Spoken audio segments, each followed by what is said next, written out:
जर तुम्हालाही अधिक मासामध्ये अशी स्वप्न पडत असतील तर समजा युनिव्हर्स तुमच्या बाजूने काम करत आहे.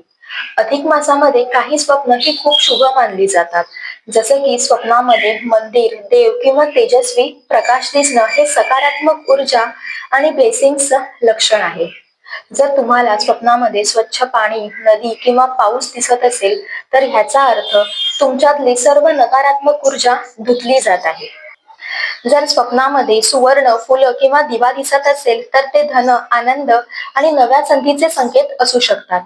जर स्वप्नामध्ये गाय, पांढरे पक्षी किंवा शांत वातावरण दिसत असेल तर ते मनःशांती किंवा तुमचा शुभ काळ सुरू होण्याची लक्षणं असू शकतात.